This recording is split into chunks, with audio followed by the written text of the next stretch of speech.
Your Honor, what just happened was completely dishonest, disingenuous, misleading, and gross. Miss Love, I think May I one thing respond? no, you need to listen. I think it was completely intentional. Obviously, it was calculated. Even if that ruling is, please clarify, that you then need to obey what my order is. And when I say clarify, that needs to be the end of it. And you need to ask a different question, rephrase the question, and let's move on. And there shouldn't be an issue with it. Yes, Your Honor. If the state is not allowed to ask for clarification or consideration, I don't know what you mean by that. If you're new, make sure y'all hit that notification bell, that like, share, comment, and subscribe. Grab a seat. We finna dig deep. Welcome back to another explosive update from the Young Thug YSL RICO trial. Now the courtroom is heating up, and not just because of testimony. Now this time it's actually the prosecution and defense going toe-to-toe after the defense accused the state again of misrepresenting key evidence and witness testimony. But what really happened in court? And why is the judge actually losing patience with the prosecutor? Man, y'all stay tuned because this could change the entire trial altogether. Whether you're a fan of the case or a fan of the state, man, definitely tap that notification bell, hit that like button, and subscribe to the channel. Y'all know the vibes. Grab a seat. We finna dig deep. All right, Mr. Sharp. Your Honor, what just happened was completely dishonest, disingenuous, misleading, and gross. And you objected. I objected, and I wouldn't have even thought about anyone doing this other than the fact that I've seen the prior behavior throughout this trial of this type of nonsense where we try to trick a witness into think we're saying they, meaning three people, and then try to convince the jury that we're somehow including my client Shannon when it's clear that the witness is not following. That's what we're talking about. And it's disgusting, and I don't know how we cure it, but I'm going to move for a mistrial. I think it was completely intentional. Obviously, it was calculated. Obviously, when I asked for clarification, I would think anyone seeking the truth would gladly clarify. I'm seeking the truth. I would gladly clarify. No, it's sheepish, grin, and then... All right, I understand your objection, and I understand what you were saying past that objection. Ask yourself this. How many times have we seen and heard this? With Judge G, even to the new judge, has it slowed the prosecutor down? Now, in my personal opinion, I feel like prosecutor is actually fighting for her job, her integrity, as well as her career and name right now, because by any means necessary, she's willing to do whatever she has to do just to get this witness testimony. Now, a lot of people find that these testimonies entertaining, but ask yourself this. Why is he the only second person with this whole case that has an immunity deal? Now, does the state already have what they need actually on record from Lil D? So his immunity deal is just another chess move to his plea? Or is the state actually just doing what they do, using dirty tactics, representing prejudicial information, and misrepresenting the information as well? Now, it's good that the defense actually jumped up to actually say something because, man, the prosecution is completely out of control. By any means necessary, it's one thing to actually try to go and get justice, but you willing to take down anything and everything just to get a conviction? Let that sink in. Let's dig. Miss Love, I think May I one thing that... respond? No, you need to listen. I think that one thing that needs to happen is when an objection is made and you are given an opportunity to respond and I make a ruling, even if that ruling is, please clarify, that you then need to obey what my order is instead of continuing to argue. Your Honor, when I ask for clarification and consideration, I believe that as an advocate and as a person who is actually representing the victims who have been victimized in this case and who is representing as much as actually more than an officer of this court, and I represent something, I believe that the state has as much right to express, to request, and to ask for consideration and for an allowance to ask the questions that it wishes to ask as the defense does. I believe, Your Honor, the objection that was made, and I understand what Mr. Sharp said, but there are a couple of things at play here. One, Mr. Sharp is well aware that Mr. Zachary has said that his client was with him. He has said it in the interview that I'm holding in my hand.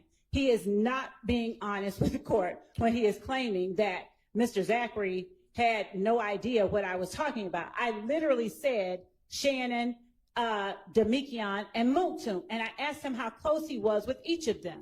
Right. And then we went from that to his girlfriend, and then it was not unreasonable. And the objection could just be, vague, but it was not unreasonable to object to make sure that it was clear what the question was, who the they was in the question. And when I say clarify, that needs to be the end of it. And you need to ask a different question, rephrase the question, and let's move on. And there shouldn't be an issue with it. Yes, Your Honor. If the state is not allowed to ask for clarification or consideration, that I understand. don't know what you mean by that. See, this is the thing that ticks me off with the prosecution. Because how you go from being bullied to victim is always interesting. You go to over talking. How many times have we seen her over talk the judge, the current judge and the previous judge? How many times have we seen them, meaning the prosecution, actually just accept the judge's ruling and move forward? Every time. It's a sob story, it's an explanation, it's a reason why, it's an alibi, it's a justification. We don't want to hear it. Like, it's starting to get old, it's repetitive, and after you do so many things so many times back to back, it actually just becomes a behavior, not a pattern. So this is actually just the state's tactics being exposed. But why is the judge still allowing Ms. Love to sit up here and be the victim in the case? Let that sink in. Now, as I said, seems like the prosecution might be fighting for more than just this case. Let's dig. Your Honor, when I A asked, clarification of my ruling, is that what you mean? when I asked for permission beyond what the court has instructed, I did not know that I should not do that, so I won't do that anymore. That's not what was going on. You're basically, it seems to say, I'm asking permission to do something other than what the court has just ordered me to do. And so if that's what it is, then no, you cannot do that. If you need clarification of a ruling, then of course you can ask that. And if you want reconsideration, then you can ask for that, but that does not need to go on in front of the jury. When I make a ruling, obey the ruling and move on. Yes, Your Honor. Okay. Your Honor, I really haven't heard any explanation for what happened. I think it was calculated. I'm moving for a mistrial. In the alternative, Your Honor, I do believe that there needs to be a curative instruction, or at least it needs to be clarified who they was. It doesn't matter what he said in the past. He lied in the past. I've already said that. I know what he said in the past. All right. But what he's We don't know. You don't know that he lied. You don't know what the truth is and what the lie is if they are inconsistent. And there may even be a reason for that. Although if they're virtually diametrically opposed, there probably is not an explanation. But when you say he lied, we don't know that. Okay. Just like Miss Love doesn't know when he lied. Well, I'll put it like this. Mr. Stillwell was never charged with those crimes. And Miss Love was not asking about what he said in 2015. She was asking about today. I understand. And today, he was clearly responding, they meaning Mr. Garlington. And well, it's clear to me. I don't believe it's clear to the Don't jury. talk while he's talking. And I believe it needs to be clarified immediately because, of course, I will have an opportunity to cross, but I will probably not have an opportunity to cross for about 4 days. And I don't think we should be misleading the jury on direct. All right. I'm going to look back at what the transcript says. I mean, and Miss Love, you may, given that there's now a motion for mistrial on the floor, in assertion that you did things purposefully, you may respond to that. I vehemently object to the mistrial. I vehemently object to any mistrial, and I beg the court to look at the transcript and see what I said right before I asked him the people that I just mentioned. And I would ask that the court, if the court deems it appropriate that such language is gross and all of the disparaging remarks made by counsel for the defendants are appropriate, that's one thing. But I'd ask that the court limit that type of behavior, which is, not becoming of officers of the court. I agree with that. It is not becoming. Interesting. So you want to limit the word gross because your actions and your tactics have definitely not been there. Now, that's definitely interesting. Like, we're not sitting here watching a witness who was kidnapped, taken into custody, that's not charged, that has no charges related to this trial of this case, not on the indictment, held into custody with a medical condition that you're fully aware of, you, your staff, and the DA's office all together, but you want to take the word gross out? No, gross are the tactics that the state and the prosecution uses just to try to leave your testimony and to get jury to actually be stuck in shock and awe by this actual narrative that they're painting. That's gross. To mislead the jury off of misrepresented information and testimony is gross. To sit here and then play the victim is even more gross. But you want them to remove the word, but leave the actions? Man, let's dig. Has been worked out between of the order, whatever the conditions and things like that. Did you and Mr. Scheib work that out? No, Judge, what we did was track the language of the statute. It literally says that he cannot be, nothing that he tests, the steps of which he is. All right. So you have not talked to Mr. Scheib, and Mr. Scheib has not talked to you since yesterday afternoon when y'all said you were going to. We've communicated. About terms. We have been drafting it. We have not talked. Okay. So how about talk to him when he gets back? Because he had a couple of other courtrooms to go handle matters in and he was coming back after that. And talk to him before you present anything to me. Okay. But Your Honor, I would also say that and I will do as the court has instructed, period. That's a full stop. The statute. I love when attorneys say, I'll follow your orders, as if you have a choice. I mean, I guess you have a choice. I could hold you in contempt. But okay, thank you. I appreciate that. And I don't mean to be or sound contemptuous. What I'm saying, Your Honor, is I don't want the rest of what I'm saying to be interpreted as if I'm going to do something else than what the court has instructed. Miss Love, we are currently in the midst of Mr. Zachary's testimony, but have not completed his testimony.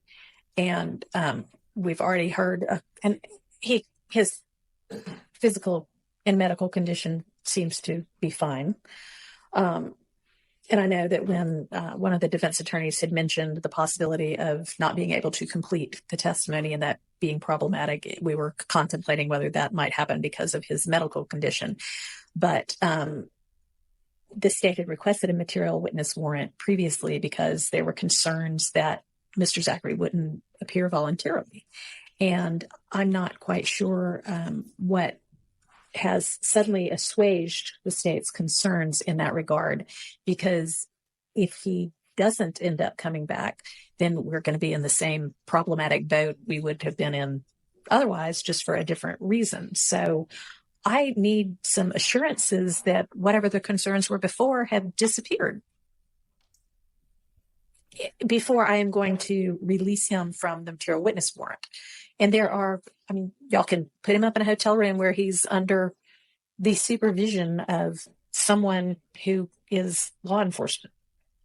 So, Your Honor, the concern that we had was based on our interaction with one referenced family member at the same time as Mr. Zachary. Right. And that family member has repeatedly and consistently made it clear that they had no intention of allowing us to have him testify. And there is another family member, however, who seems to be slightly different. And I am as concerned as the court, and I want to make sure that we secure his testimony. So I am also aware that there are concerns,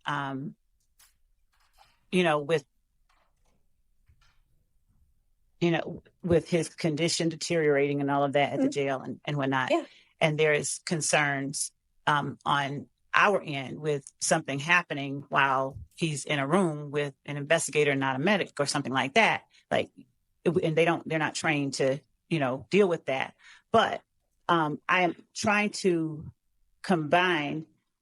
Okay, then just put up the witness and the family member whom you do not have concerns about, but who you were willing to put into Mr. Zachary into the care of. Put them both up, and that way, it seems to all be taken care of. And I will. But if we're just leaving it up to the family members to battle it out amongst themselves, whose position wins out, that doesn't seem like a very good plan. Okay. Yes. So let me go try that.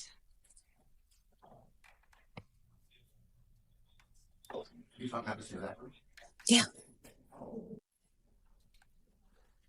You're not by chance the attorney referenced in the warrant who told him that he could.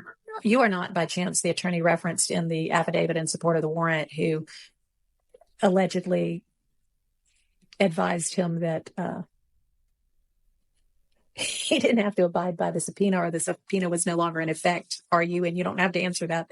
But I certainly hope not, because I don't know where anybody would have gotten an idea that a subpoena to show up for this trial was somehow not valid just because the judge changed. But I just, at 2 a.m. in the morning, Sunday morning, I found out about this. I think I've been in here one time. all right, well, then that wasn't you. It was an issue, and I came in here to support him. Yeah. That. All right. Okay. Well, that's good to know that you didn't give totally incorrect legal advice.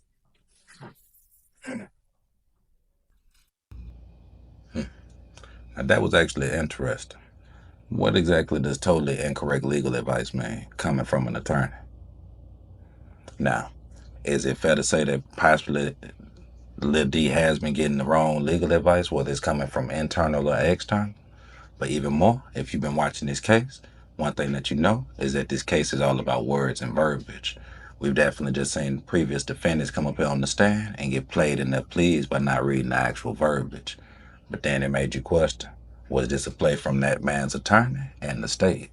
Now we turn around and look again, a new witness up on the stand from the state, same position, different predicament, and the judge's choice of words is, at least you didn't give him totally incorrect legal advice? Let's dig. So, Mr. Zachary, I am sorry that we were not able to finish with your testimony today. You saw the juror run out. She had some sort of a sickness issue, and I think she threw up. And having just come from the hospital, you probably understand.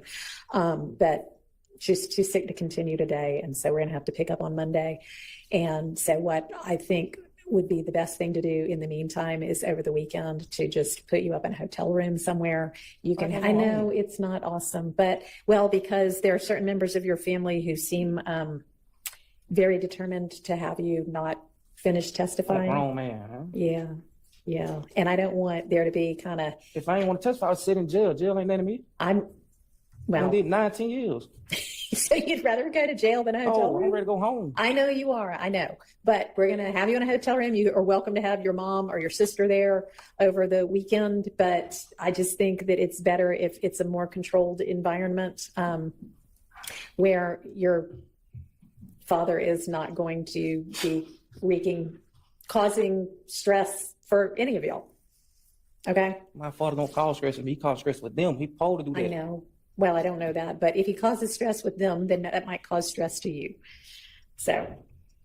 They took my phones. Can you tell them to get my phones back? Which phones? My Just phone? for you to come testify? I don't know. They took them. Okay. Yeah. No, the officer back there took them. I mean, I think when they took him in custody, They took both my cell phones. I don't really. They have ain't a- turn them into property. I don't really have a problem with him having his phones. The issue is him showing up for court. So it's fine with me if he gets his phones back. So is there anything else you wanted to let the court know? Yeah. I don't want that lawyer no more. You don't want that lawyer? Why you working for them? All right. Well, let me say this. When you come back on Monday, it may be that you I don't need want no a lawyer. You don't feel like you need any kind of lawyer whatsoever. So what if things change on Monday? I don't need no lawyer. All right. Well, Mr. Scheib, thank you for your service. yes, ma'am. Good luck. Whatever modified order you put together also includes release of his property back to him. So let's talk about it. Now, in my personal opinion, the DA should all be fired. Them, the staff, and the prosecution. But we're going to come back to that part. Now, was YSL Shaw correct? In my personal opinion, absolutely. Because how many times have we seen in this trial that the judge has allowed the state to introduce information that put the defense at a clear disadvantage in this trial? Whether it came to evidence or witness testimony, we've definitely seen it from both angles. But ask yourself this, even with the judge aiding the state, is anybody ever going to hold the state accountable? Look at the tactics that they use with their witnesses. They've literally almost kidnapped this man legally or illegally and put it on a warrant just to make it legal. Where's the fact evidence that says that this witness is what the actual prosecution has even described him to be? Another set of allegations, another set of speculation. Is the prosecution overstepping a boundary just for a conviction? And ask yourself, if the state happens to fumble this case, is somebody else going to be in 88 Love Plays? Now, in my personal opinion, this today, with these actual judges, the ruling denying the trial with the actual case, is just another stepping stone for the defense. Because keep in mind, once we get to this cross, after 5 days of actually listening to misrepresented information and testimony from the state with their own witness, watch how long the defense is up there just to tear this situation apart. So what y'all think? Did the state actually overstep their boundary just to take this witness into custody for testimony? And did the judge actually release Lil D out of good faith or just out of liability from the state? Knowing that the prosecutor's definitely out of bounds when it comes to this case, it's sad because it almost makes you wonder who's protecting who when it actually comes to this case. Man, y'all jump in the comments, let me know y'all's thoughts. Was the judge's ruling square and fair when it came to the prosecutor getting out of bounds? Or did the state actually just help the defense by putting them in a position to actually turn this case around? Definitely drop a comment below, and don't forget to like and subscribe to stay updated with the latest drops on this Young Thug Rico trial. Till next time, remember, the life you save might be your very own. It's your boy Jay. Gone.